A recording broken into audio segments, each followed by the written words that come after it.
Yvon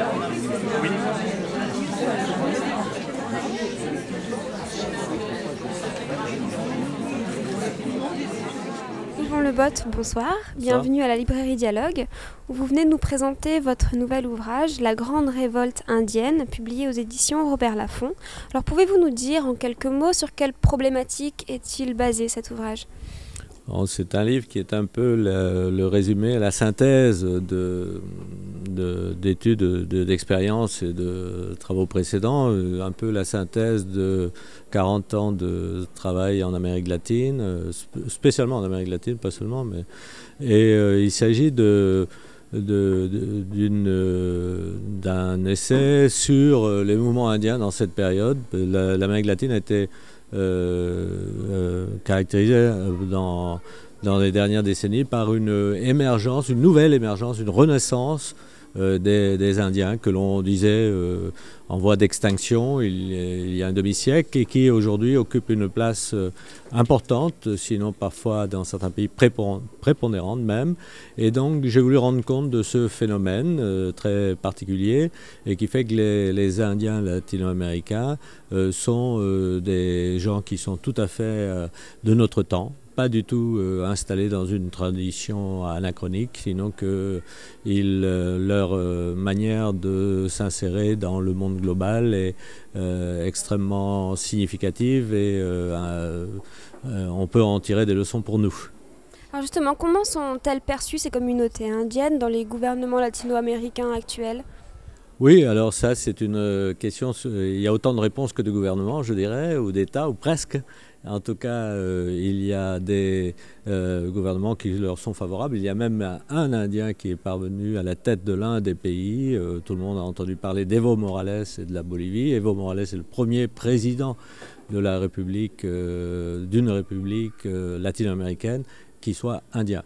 Il est arrivé là, élu tout à fait démocratiquement et poussé par un ensemble de mouvements sociaux, représentant un ensemble de mouvements sociaux, dont le mouvement indien. Et toute chose égale par ailleurs, c'est aussi important pour l'Amérique latine que Obama, disons, pour les États-Unis, parce que en général, les Indiens sont quand même ostracisés, victimes d'un racisme assez brutal souvent, parfois plus soft. Mais en tout cas, ils ont été pendant 5 siècles marginalisés, opprimés, victimes de racisme. Et donc là, nous avons affaire à quelque chose comme un défi, si vous voulez, mais en même temps, dans plusieurs pays, leurs droits sont maintenant reconnus. Alors de grandes figures de ces communautés indiennes se lèvent désormais pour l'émancipation, et particulièrement des femmes. Pourquoi des femmes, des grandes figures féminines ? C'est vrai, vous avez raison. L'une d'entre elles est très connue, c'est Rigoberta Menchú qui a eu le prix Nobel de la paix en 1992. Mais des Rigoberta Menchú, il y en a par dizaines, sinon par centaines, moins connues qu'elle. Et qui participent à cette émancipation, effectivement.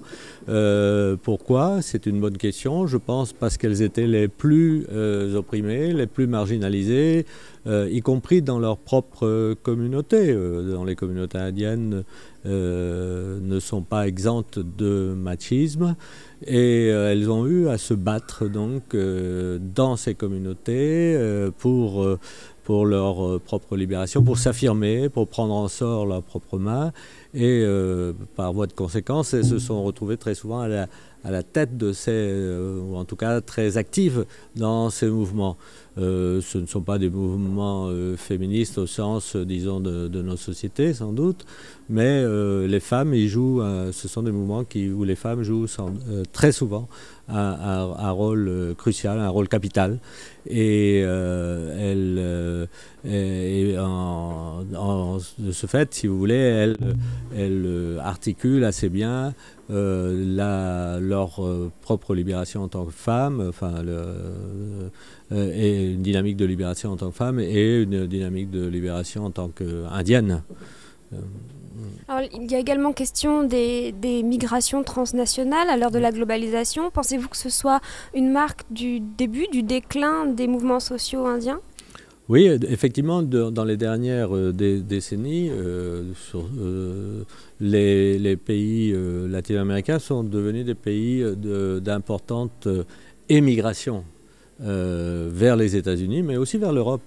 Par exemple, en Espagne, la communauté des Équatoriens est, sinon la première, au moins la seconde, après la communauté des immigrés marocains. Je parle de communauté d'immigrés. Donc là, je prends un exemple, mais il y en aurait beaucoup d'autres. C'est surtout d'ailleurs les Mexicains qui migrent aux États-Unis par millions et qui ont migré, disons, dans les dernières 20 années. Et parmi eux, beaucoup d'Indiens. Et c'est qui ferait que beaucoup de communautés indiennes, du coup, se dépeuplent et perdent leur force vive.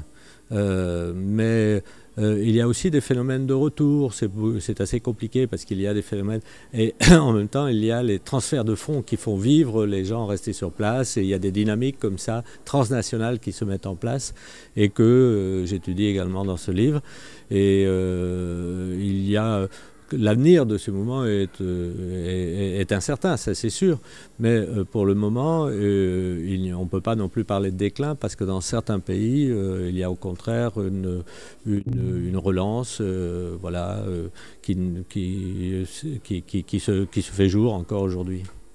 Alors la violence est également présente dans cet ouvrage, mais justement dans la façon où elle apparaît elle est de moins en moins présente à l'heure de cette nouvelle émergence justement. Pourquoi est-ce par la politique qu'ils se font maintenant entendre ? Oui, ce ne sont pas des mouvements violents, ce sont même des mouvements non violents qui ont été mêlés, qui sont parfois dans des contextes de grande violence, de conflits armés. Ils sont nés en général dans les années 60-70 et comme on sait, les pays d'Amérique latine ont connu à cette époque-là des luttes violentes entre des guérillas et des dictatures militaires. Tout cela est un peu du passé, sauf en Colombie, où il reste encore des groupes armés et des conflits armés très, très violents. Ailleurs, la violence n'est plus de type politique. Et la transition à la démocratie se fait dans tous les pays, ou presque tous, en Amérique latine. Et c'est dans le cadre de cette transition démocratique que les mouvements indiens se sont également développés.